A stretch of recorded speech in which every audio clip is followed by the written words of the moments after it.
পানি পান করাইবে, যে পানি জান্নাতে যাওয়ার আগে আর কোনো পিপাসা লাগবে না। সুবহানাল্লাহ। তো সাহাবায়ে কেরাম বলতেছে, আল্লাহর নবী, আমাদের অনেক সাহাবী তো গরীব আছে, যাদের খেজুর নাই, যারা সামর্থ্য নাই। আল্লাহর নবী বলে, হে সাহাবায়ে কেরাম, আমি বলি না ব্যাগ করে তাকে ইফতারি করাও। একটা অপরিচিত লোক আসছে অথবা পরিচিত লোক আসছে, তাকে এক গ্লাস পানি দিয়ে ইফতারি করাও, তাকে একটা খেজুর দিয়ে ইফতারি করাও। তাহলে তুমি কিয়ামতের ময়দানে তোমার গুনাহগুলো আল্লাহ তাআলা মাফ করে দিবে, তোমাকে জান্নাত দান করবে। সুবহানাল্লাহ। এই জন্য আমরা এক ভাই অপর ভাইকে ইফতারি করাবো, গরিব মানুষের খোঁজ খবর নিব। আজকে তো আমরা গরিবের খোঁজ খবর নেই না।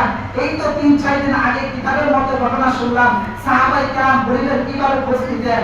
যুদ্ধের ময়দানে গেছেন, তার পাশের ভাই মৃত্যুর শয্যায়, পানি লাগবে, পানি করে রাখতেছে।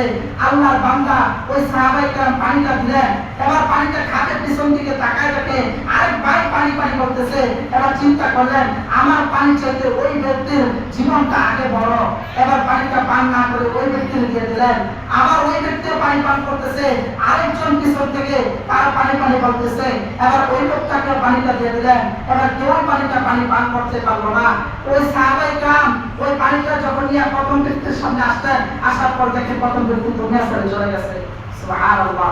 দ্বিতীয় ব্যক্তির কাছে গেছে, দ্বিতীয় ব্যক্তিও চলে গেছে। তৃতীয় ব্যক্তির কাছে গেছে, দেখে তৃতীয় ব্যক্তিও চলে গেছে।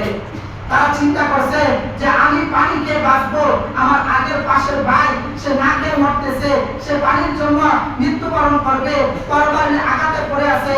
না, আমার পানি চাইতে তার পানিটা আগে জরুরি, তার জীবনটা আগে জরুরি। আর আমরা চিন্তা করি, নিজে খাইলাম তো বাঁচলাম, চাচা চাচার বাঁচা, আমরা নিজে বাঁচলাম তো বাঁচলাম না। মোহতারাম হাজরিন, আমার পাশের ভাই খোঁজ নিতে হবে, না খেয়ে আছে কিনা, তার বই ইফতারি আছে কিনা। এমন বড় আছে পানি বাপকে ইফতারি করে ৩-৫ সন্তান ঘরের মধ্যে, স্বামী নাই দুনিয়ার জমিনের মধ্যে। আবার কারো স্বামী আছে, স্বামী অসুস্থ, কামাই করতে পারে না, কিন্তু আমরা গরিবের খোঁজ খবর নেই না। আমরা কি করি, নিজে ইফতারি করি, নিজে দরজা ইফতারি করলাম, তা আমার পেট করলো, আমি দুনিয়া তো শান্তি, আখিরাত তো শান্তি। না ভাই, জান্নাতে তো সোজা না, জান্নাতে তো সোজা না। জান্নাত নিজের বাবার কিনা বানানো জান্নাত না, যে তুমি আসবা নামাজ পড়ে আর তোমাকে জান্নাত দিয়ে দেবে। না, আমার প্রত্যেকটা উম্মতের দায়িত্ব হলো আমার ভাই খেয়েছে কিনা, আমার ভাই অনাহারে আছে কিনা, আমার গরিব পাশের গরিব অনাহারে আছে কিনা। আমার ঘরে 5টা কাপড় আনি, কিন্তু ওই সন্তানকে একটা কাপড় কিনে দিতে পারে না টাকার জন্য।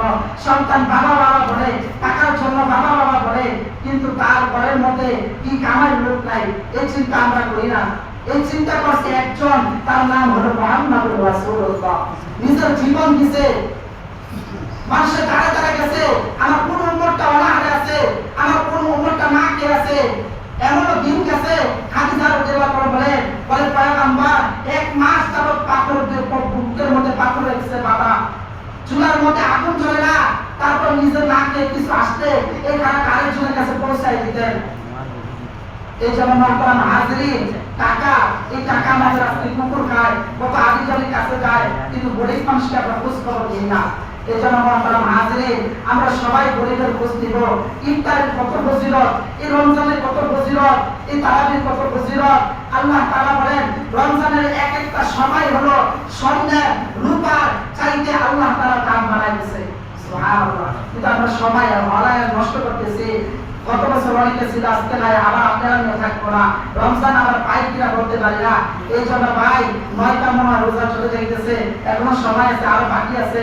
আমরা কোরআন শিক্ষা করি, আলেমের কাছে সূরাকে শিক্ষা করি, এতিম গরিবের খোঁজ খবর নেই, কার ঘরে ইফতারি আছে, কার ঘরে ইফতারি নাই, কে গরিব আছে, কে অসহায় আছে, আমরা মানুষগুলোর খোঁজ খবর নেই। এগুলো নবীজির সুন্নাত।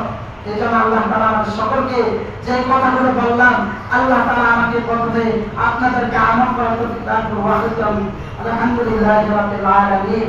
আল্লাহ তাআলা আমাদের সকলকে এই আমল, এই কথাগুলোর উপর বেশি বেশি আমল করিয়া কবুল করুন। সকলে বলে আমিন।